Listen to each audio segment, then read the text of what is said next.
Hello and welcome to Next 2.0 on WQLN PBS NPR. Next is produced by the Public's Voice Media, hosted by Marcus Atkinson. If you want to know more about Next 2.0, you can go to Facebook and like the page, or you can follow us on Instagram at Next 2.0 Erie. There, you can keep up with upcoming promos, events, and clips about what's next for our community and our democracy. I am Chuck Cammarata, one of Marcus Atkinson's part-time co-hosts, and I'm here today with Marcus and Jeff Bloodworth, who is a history professor at Gannon University, to talk to our guest, who we are truly grateful to for carving out an hour of what has to be an exhausting schedule. Her name is Amanda Tyler. Amanda's bio is extensive, but let me give you the Cliff Notes version. Amanda is the executive director of BJC, the Baptist Joint Committee for Religious Liberty, leading an organization that strives to uphold the historic Baptist principle of religious liberty, defending the free exercise of religion and protecting against its establishment by government.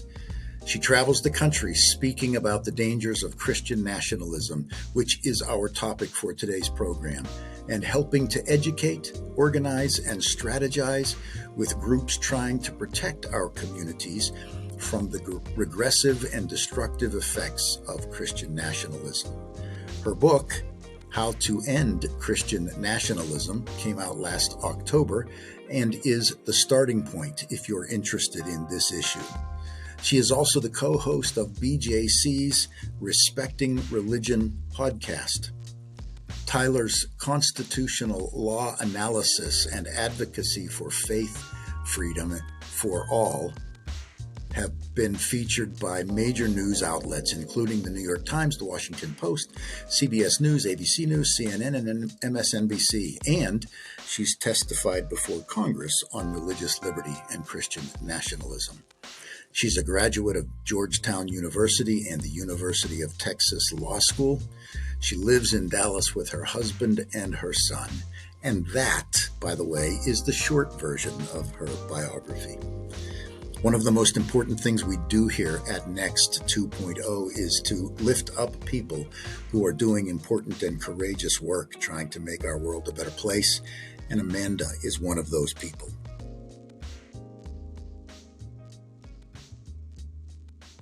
Marcus and I want to welcome to our program today Amanda Tyler. We are incredibly glad to have you here with us today, Amanda. So good to be here with you. And I also want to welcome Jeff Bloodworth in. Jeff is a professor here at locally in Erie at Gannon University, a history professor and a writer who is doing a lot of writing and thinking about some of the things that we're going to be talking about today. I do not want to spend a lot of time today on clarifying terms, not because it's not important, but because I want us to focus on the particulars of this particular manifestation of Christian nationalism as we are seeing it in America in 2025.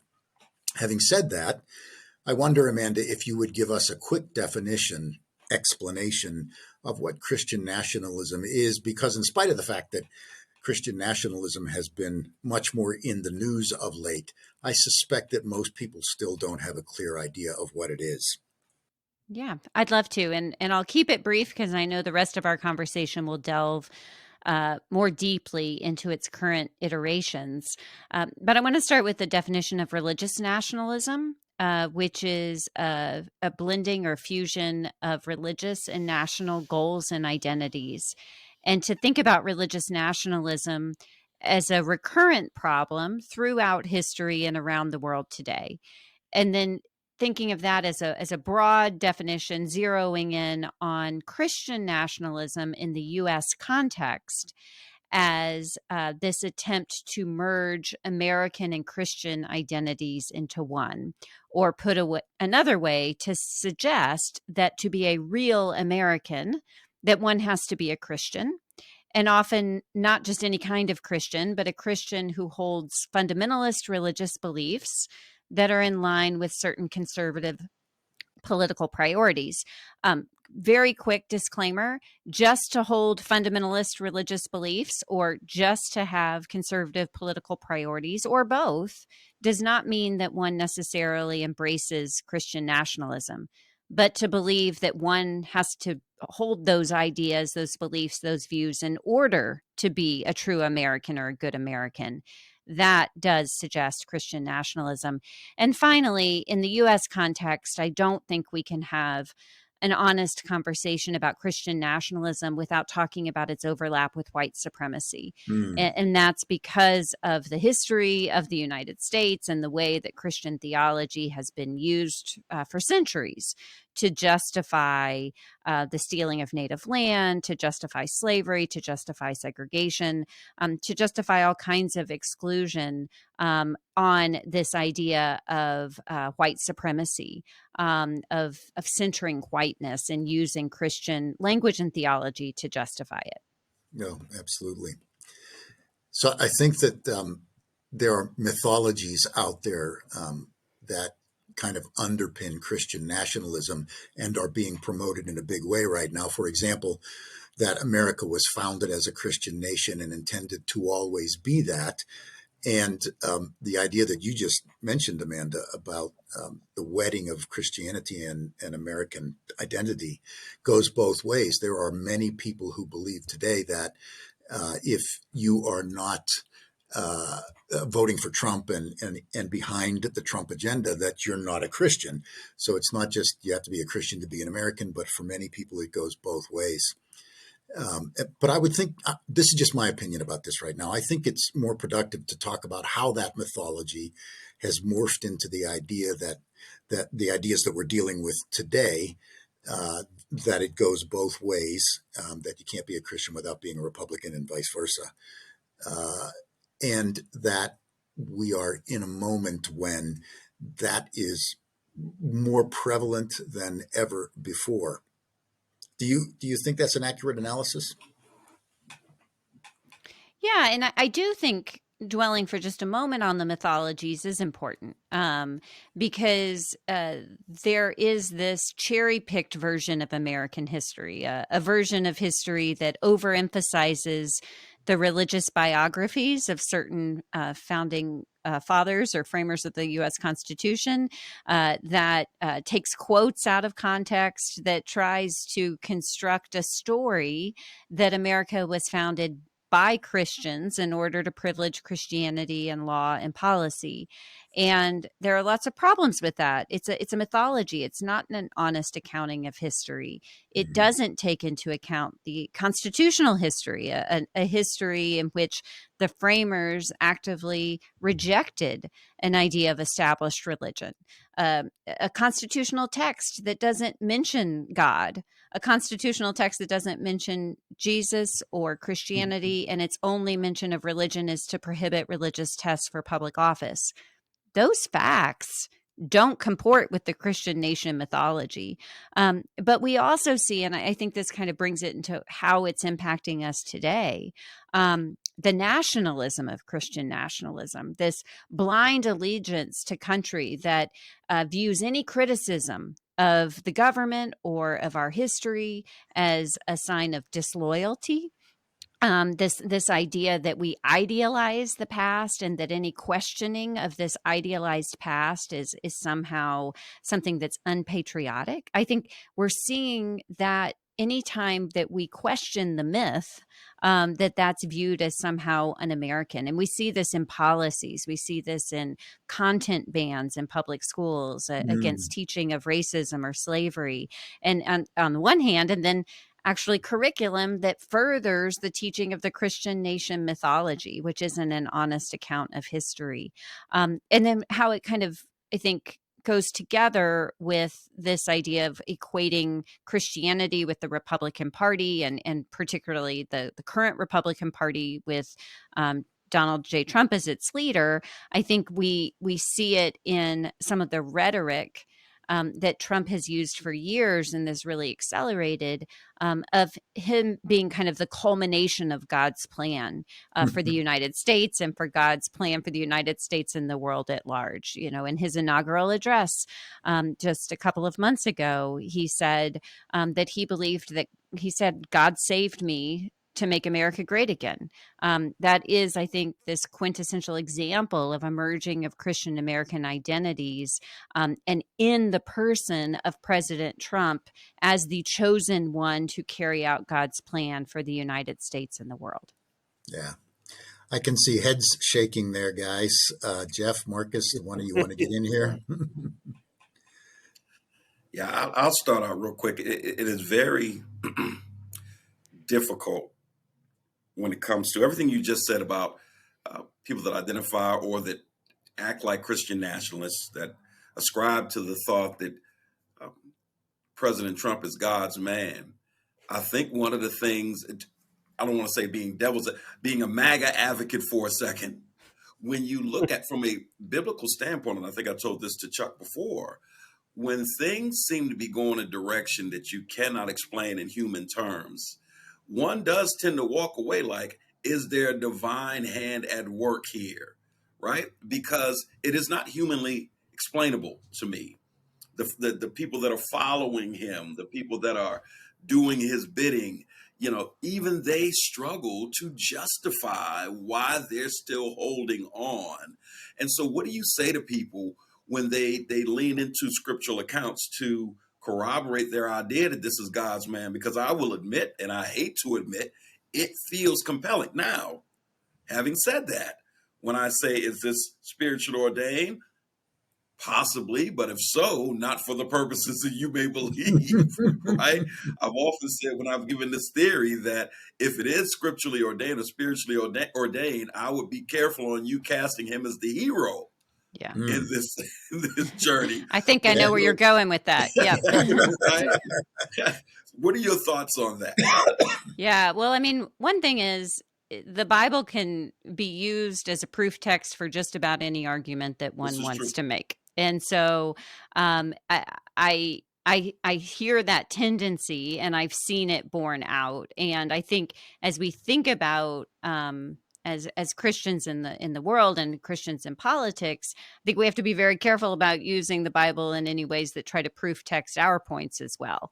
Right. But I'd say I don't think that this idea of the chosenness of President Trump just came out of nowhere. It has actually been driven by a very well-funded political movement of Christian nationalism for years. Right.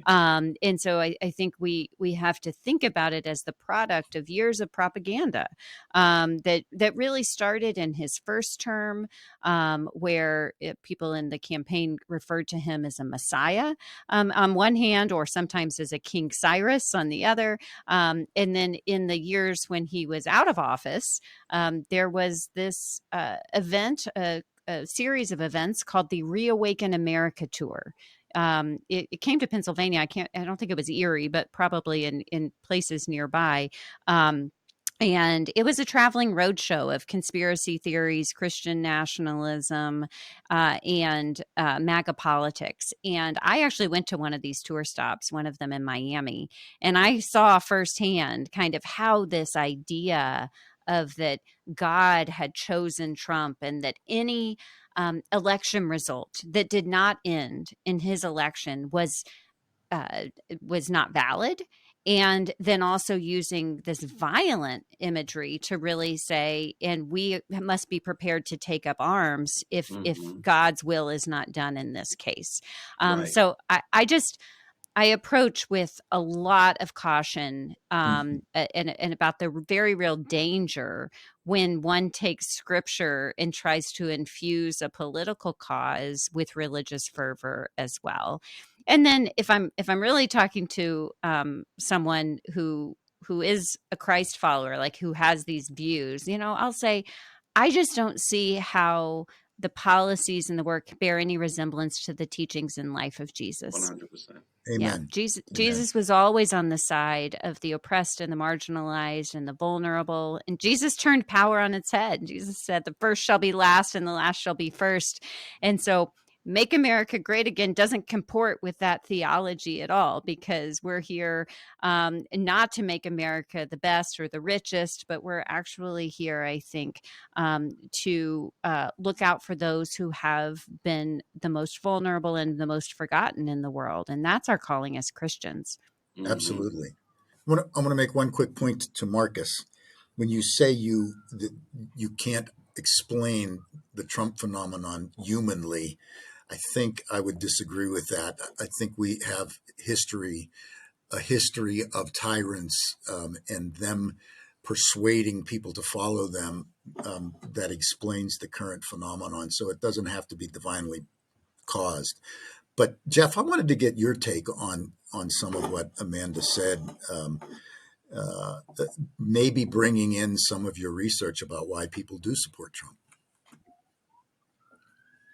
No, it's really interesting, Amanda, because I grew up in the rural South, Southern Baptist, and the low Protestant church that when I encounter people both in rural Pennsylvania and I was just in rural Tennessee, what you're saying is what I hear from people, and I'm talking to committed Christians who are literally saying they're having conversations about which are the safe churches to go to where they don't run into this kind of theology, which is bizarre to me as a, like I grew up in a pretty fundamentalist Southern Baptist church, but it was still largely apolitical. And it's really interesting to think the changes in our lifetime. And I mean, I can talk about, I think some of the kind of the roots of this, but I'm curious. This is my question, Amanda.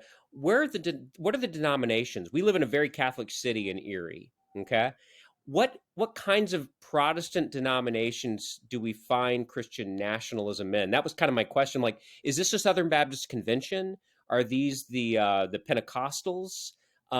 Is there a way that we can kind of order Yeah. the Protestant denominations where we find this? Yeah, we can. And actually, an organization based out of DC called PRRI, Public Religion Research Institute, has done some really good social science surveys on this question. And their most recent survey just came out in February, where they did months-long surveys in the field of 22,000 Americans all over the country, and they kind of plot based on their responses. They ask statements that basically try to get at some of the markers of Christian nationalism, ascribing to this Christian nation mythology, thinking the success of the United States is somehow part of God's plan, thinking that Christians should dominate every sphere of society. They ask questions like these and then plot them along orientations to Christian nationalism. And on a national average, just to kind of give you a sense, a national average, 30% of Americans are either completely embracing or adhering to Christian nationalism or sympathetic to it. That means 70% are either rejecting or resisting it. And I think Right. that's the story that, That's right? that's a It's a good number for minority people to hear. view.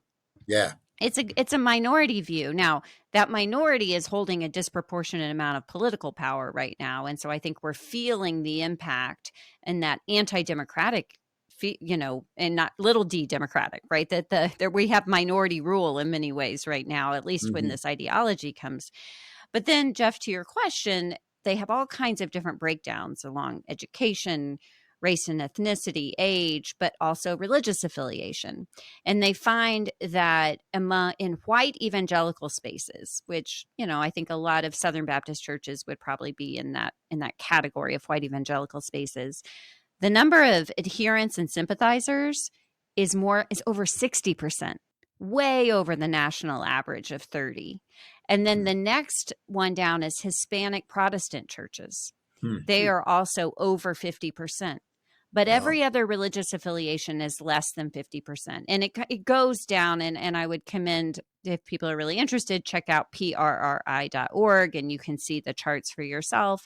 But both white Catholic, non-white Catholic, um, uh, white mainline, Black Protestant, and then of course Jewish, Muslim, all of those have less, decreasing percentages. I just spoke in Gettysburg, Pennsylvania last weekend. And so I was looking particularly at the Pennsylvania numbers. And I found it really interesting that the Pennsylvania numbers were right at the national average of 30%. And so really a bellwether. Now, I noted that some areas of the state look more like your neighbor, West Virginia, which is at 47%. And some areas of the state probably look more like your neighbor, Maryland, which is at 22%. So, that you can't like kind of paint with too broad a brush, even when you're thinking state by state. But I think the takeaway from that is, while Christian nationalism is much more prevalent in white evangelical churches than in other Christian churches, it is in all of our churches. It is not just a white evangelical problem. And for instance, white mainline churches were right at 30%, again, the national average.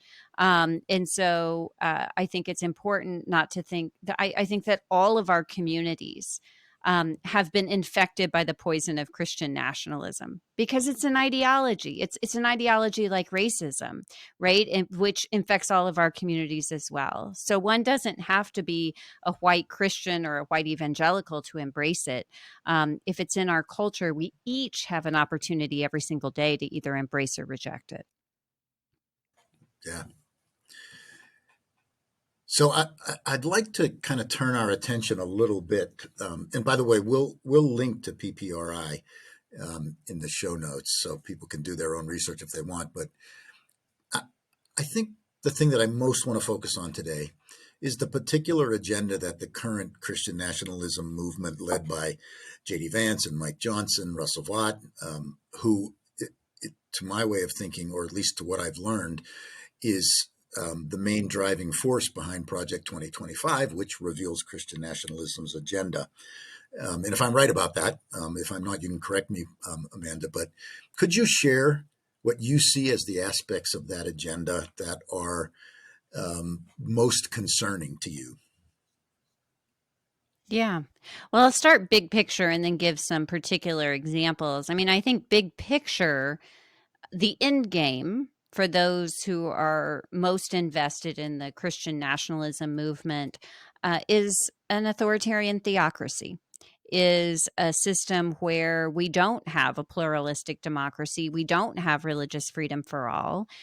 We have Christians, and again, a particular kind of Christian, Yeah. installed in places of power that will impose a theological framework on everyone else. And then, I agree that Christian nationalism and the movement and the ideology is a big influence in Project 2025, which was this 1,000-page playbook blueprint on what a second Trump administration would look like.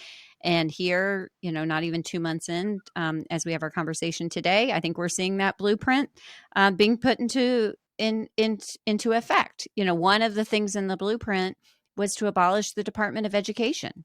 And now the Trump administration has fired half of the staff of the Department of Education. Now, they cannot close the Department of Education without congressional action. And I think what we're seeing is a lot of the policies are incredibly extreme right now and are really beyond constitutional authority of the executive branch. Yeah. But we're seeing that those ideas are being implemented. Now, why is abolishing the Department of Education part of the grand plan? Well, as you know, most of education policy and funding comes from the state level. There's a smaller but very important piece that comes from the federal level.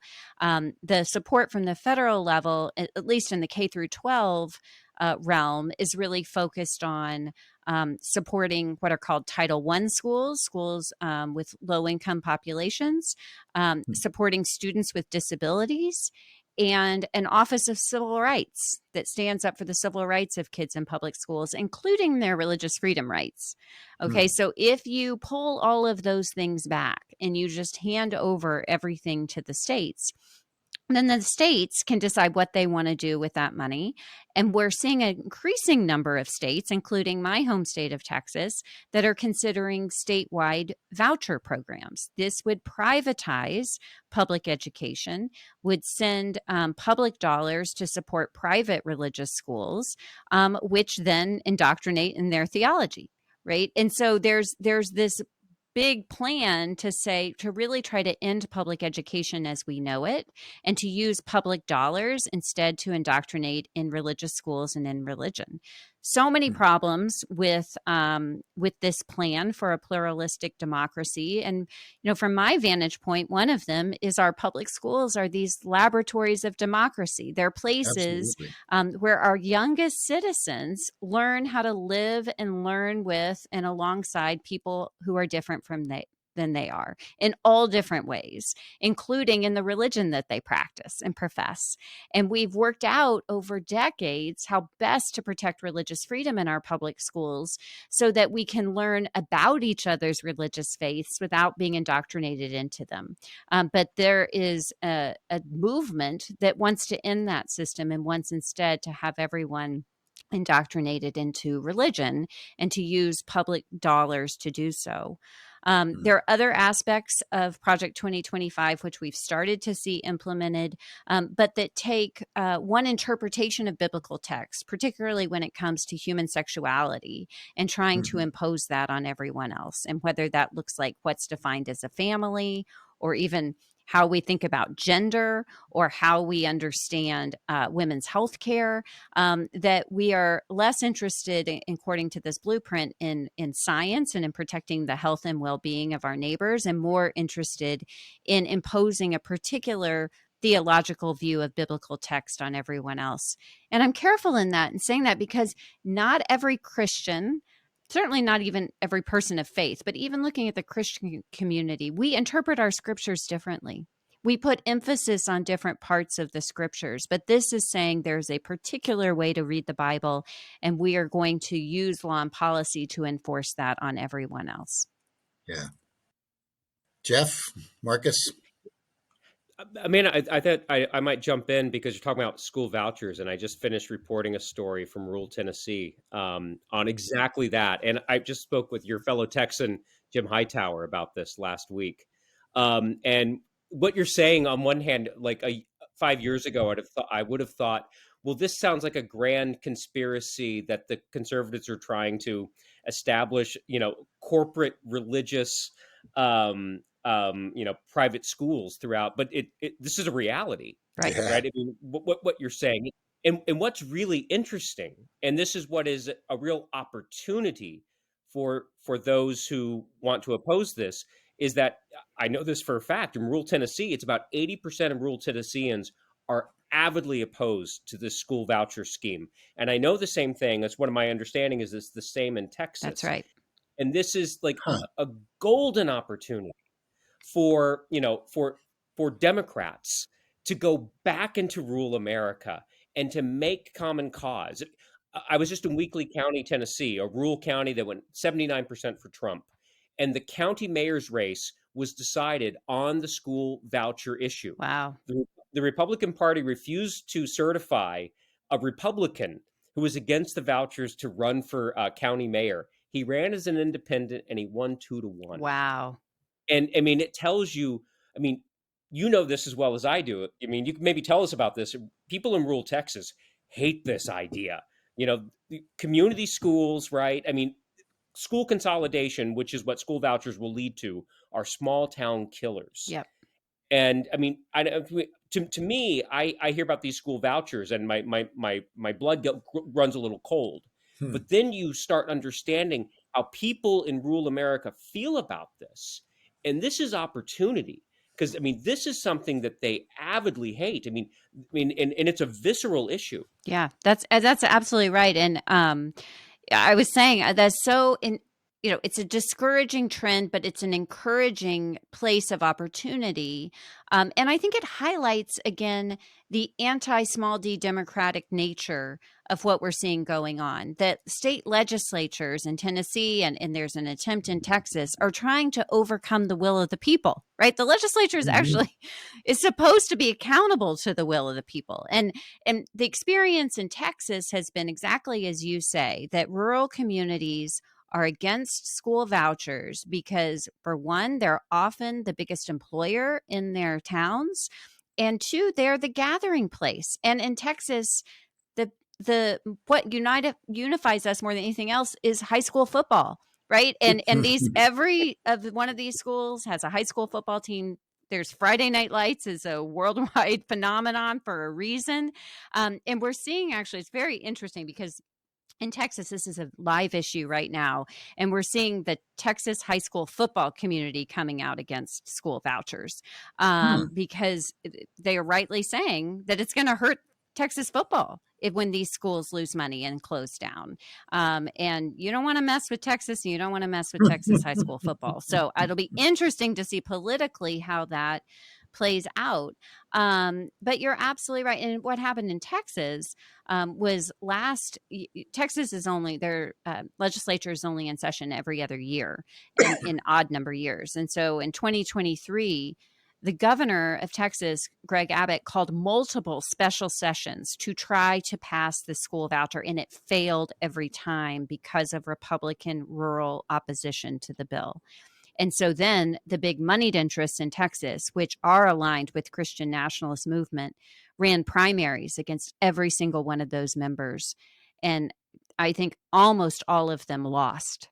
And so now they have elected into the seats people who were elected on the promise that they would be loyal to the governor over the will of their constituents in passing school vouchers. And so because of that political reality, I don't know if the opposition will be successful in Texas, but the opposition is loud. There was just actually this week, there was a hearing in the Texas legislature, in the Texas House, and they took testimony until 3:30 in the morning with people opposed to it, and they had to reschedule another day because they didn't get to everyone there who was there to testify against this bill. So I think what's happening in Tennessee, what's happening in Texas, what's happening in communities across the country is showing that the extreme policies by this minority movement are out of step with the will of the people, including in conservative communities. This doesn't have to be a partisan issue, and it often isn't, right? That there can be common cause against pushing back against the destruction of public education. See, Amanda, that's actually where I wanted to take this, because when you look at the town halls for Republican candidates all across the country, they are having, people are spitting fire at these town halls because of all of these extreme measures. And so on the one hand, you have, Project 2025 defunding or abolishing the Department of Education, and it's a part of their plan, if you will. But what deal breakers? So vouchers, as Jeff just pointed out, is one of the deal breakers for a lot of people. When it comes to these hardcore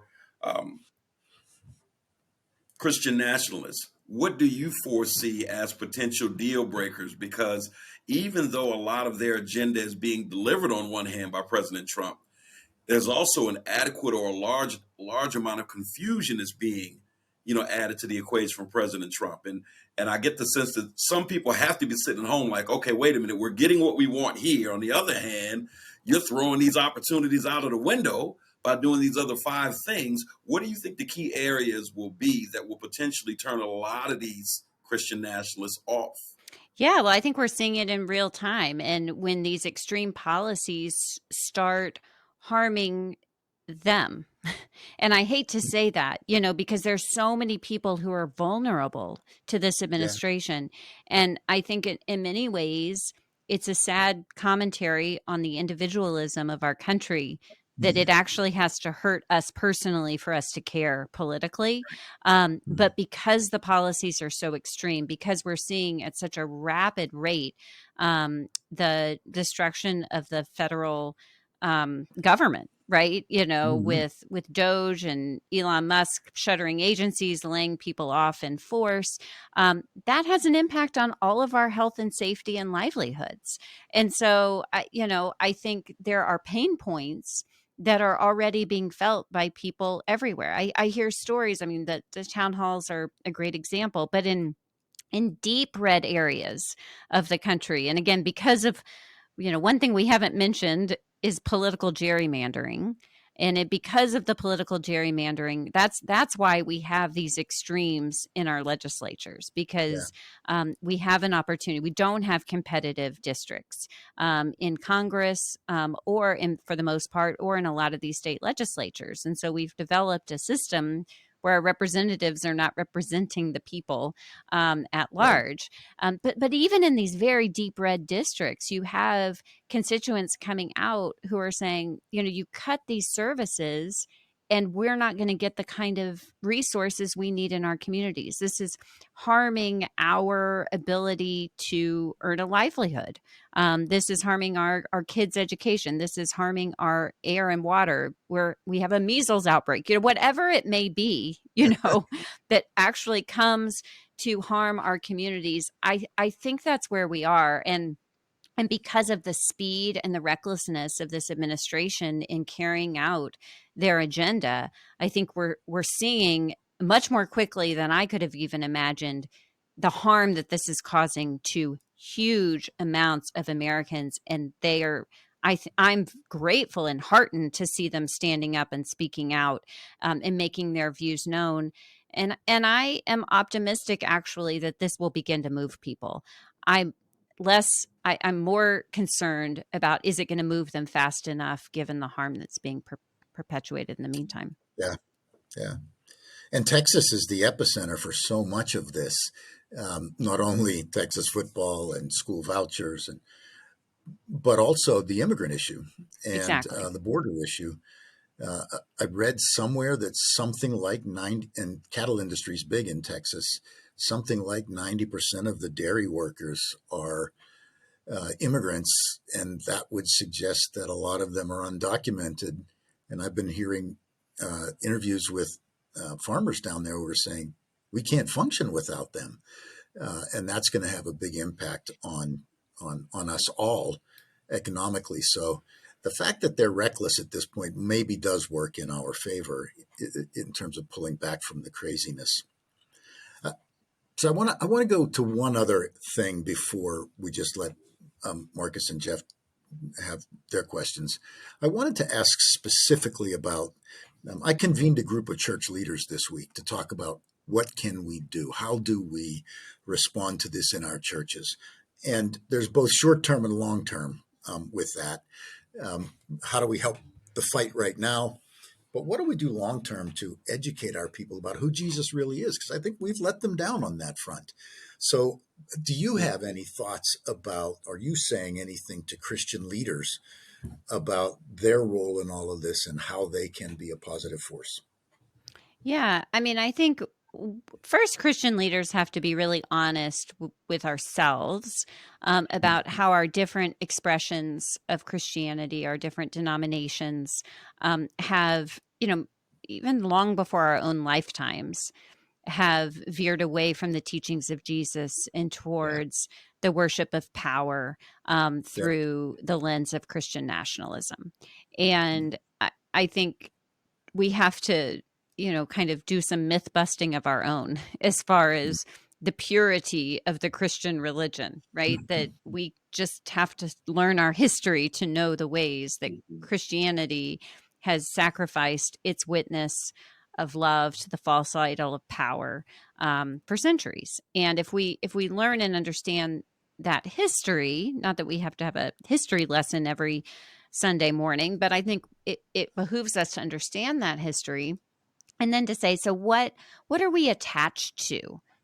Are we attached more to our liturgies, to our expressions, to our traditions, or are we really attached to understanding and the life of Jesus, the life, death, and resurrection of Jesus, and what that says for our call for us in our lifetime? And, Yeah. a word I hear in a lot of communities, how do we disciple our congregations toward a closer walk with Jesus in light? And one thing I think we have to kind of wrestle with openly, and because you get pushback from congregations, you get pushback from leaders. Well, I don't want to be too political, right? I don't want to drive people away.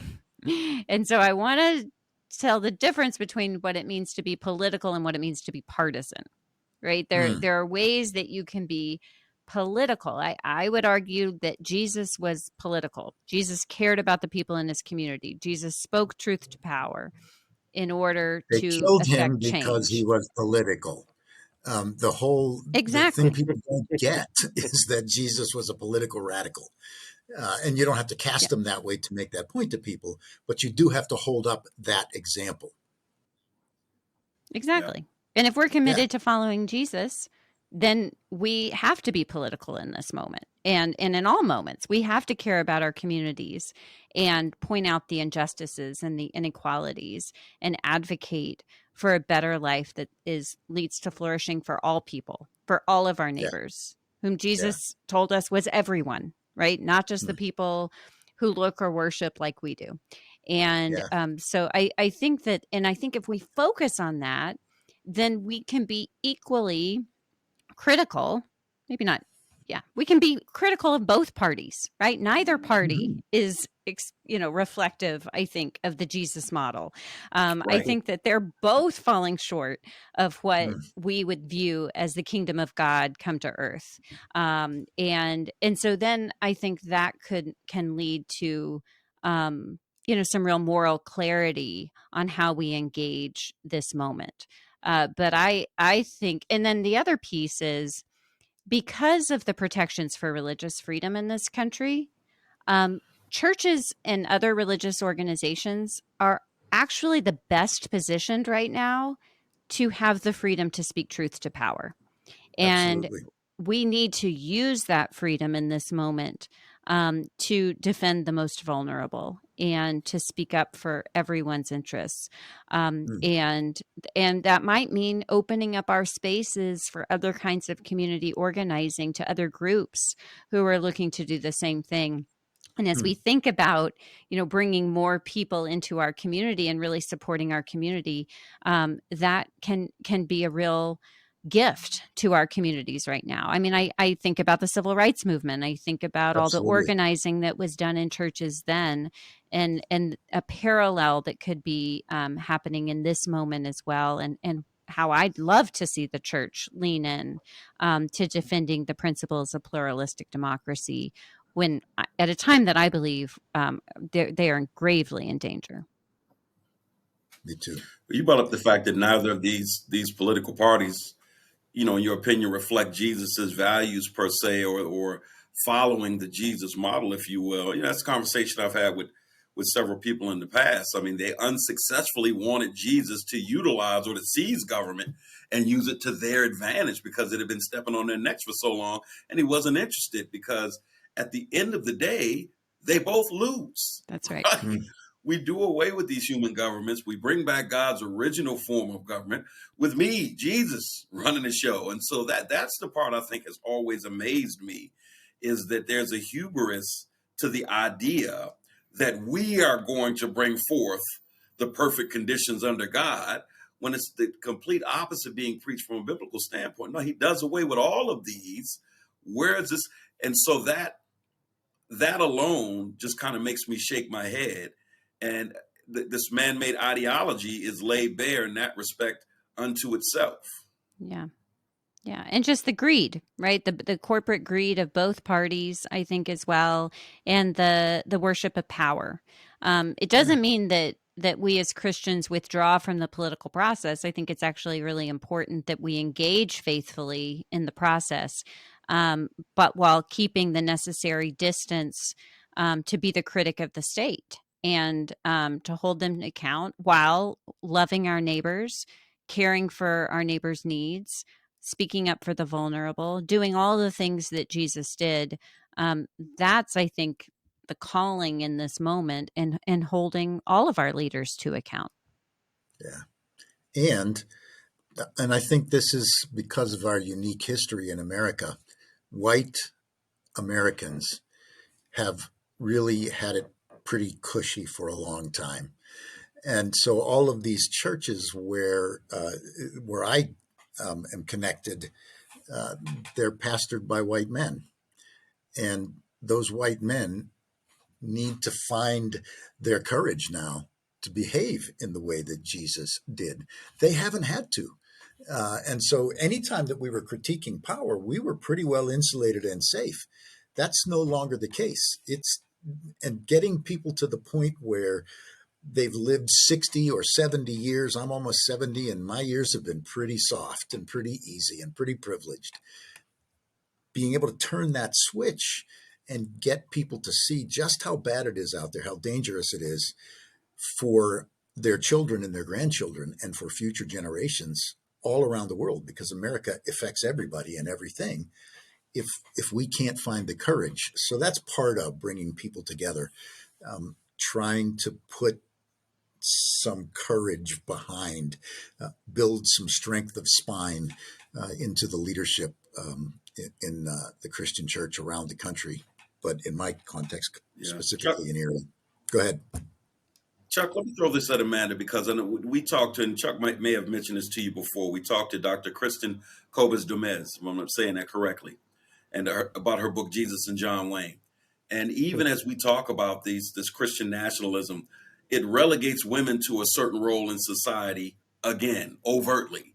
In your research, what are you hearing from women involved with this? Is it a non-factor for a lot of women that you're hearing from?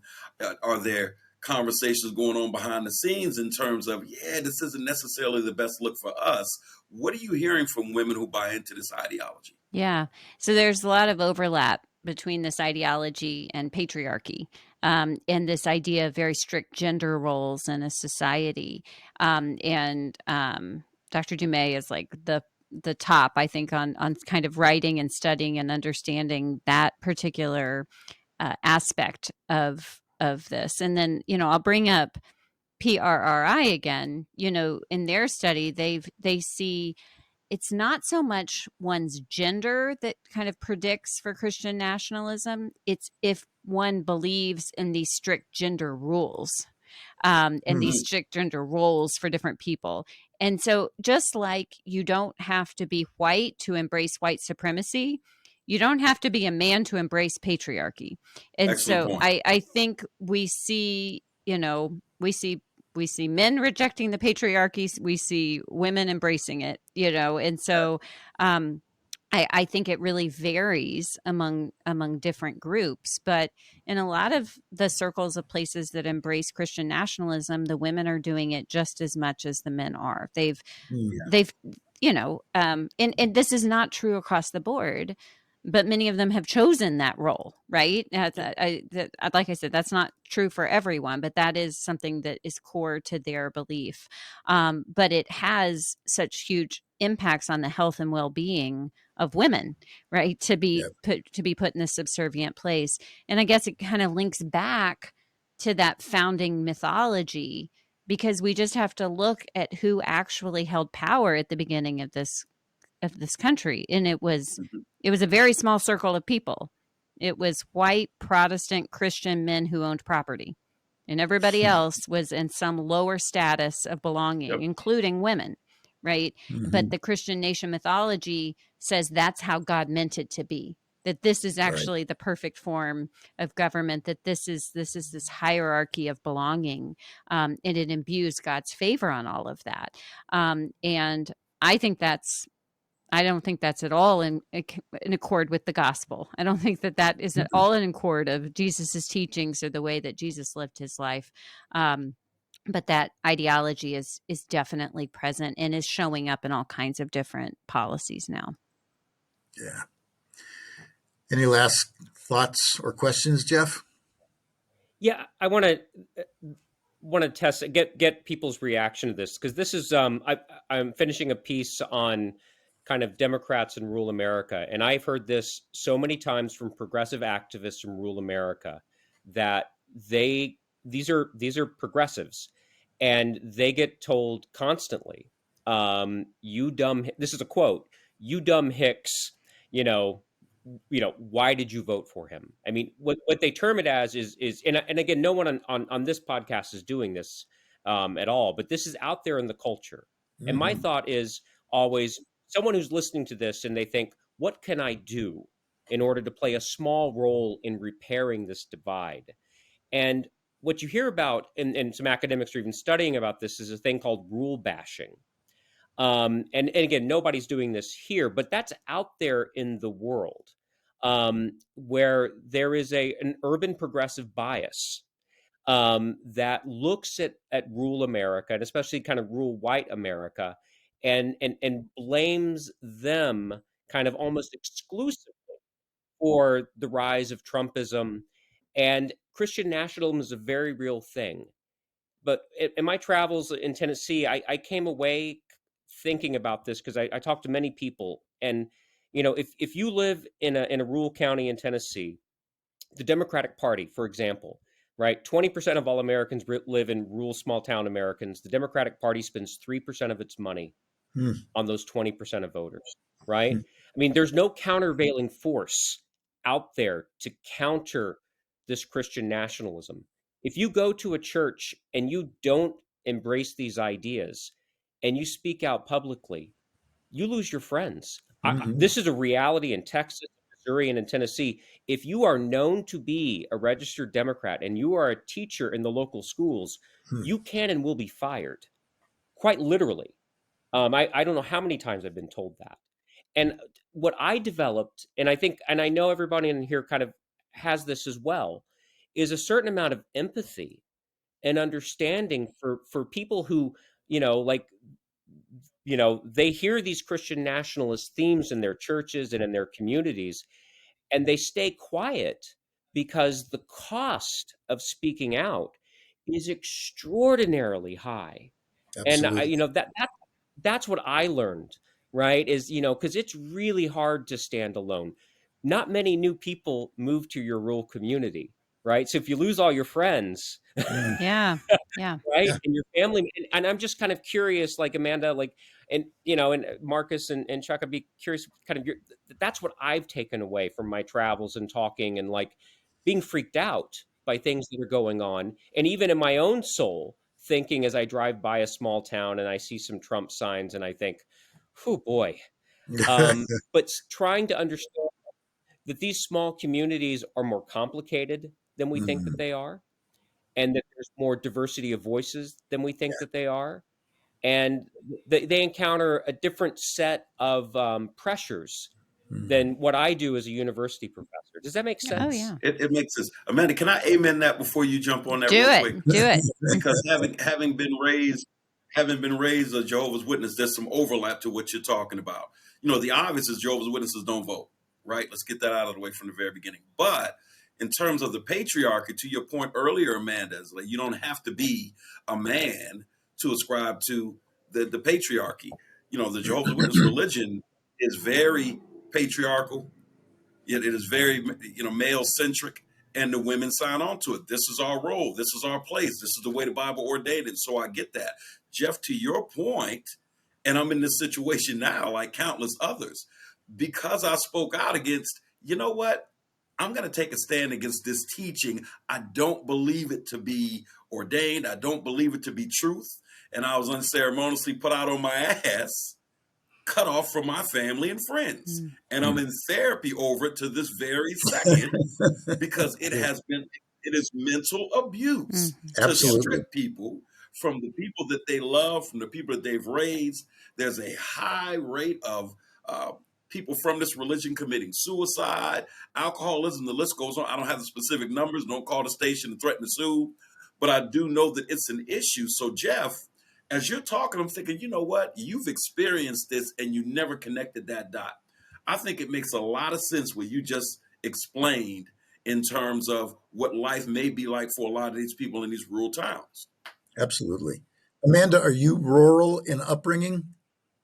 I'm not. And I'm actually very urban in my upbringing. I grew up in Austin, Texas, and the other places I've lived in my life are Washington, D.C. and Dallas, Texas. So What speaks to me, Jeff, and what you're saying, and Marcus too, I think we tend to characterize, right? We tend to caricaturize, right? We don't have a depth of understanding. And, I think there is a role for religious people to speak to this idea we have of the image of God being in every other person, and to seeing the beautiful complexity of every single person and resisting the attempt to categorize and to reduce us to a list of attributes.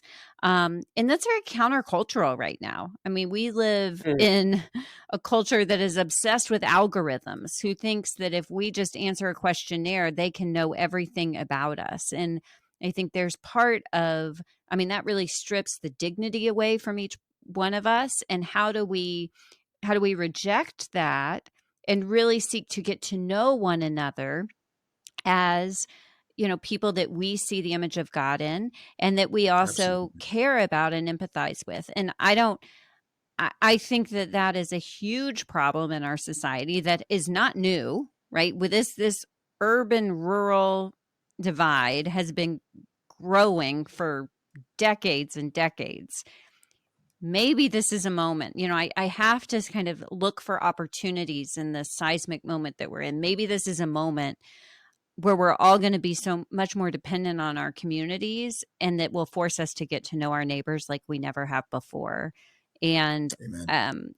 As we do the work, we haven't really talked about the work of Christians Against Christian Nationalism, but part of the work we're doing is trying to equip local groups. And many of those local groups are in rural communities. And I think we will learn from the experience of how these groups are navigating these issues in what you are very accurately saying is a much more difficult place to take on these issues than in urban environments. And I'm glad that you spoke that word.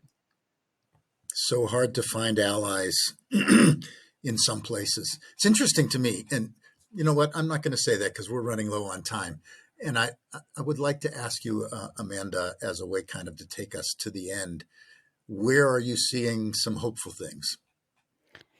Yeah, I'm actually seeing a lot of hope in this moment, because I'm seeing people showing up, and I mean quite literally showing up at events.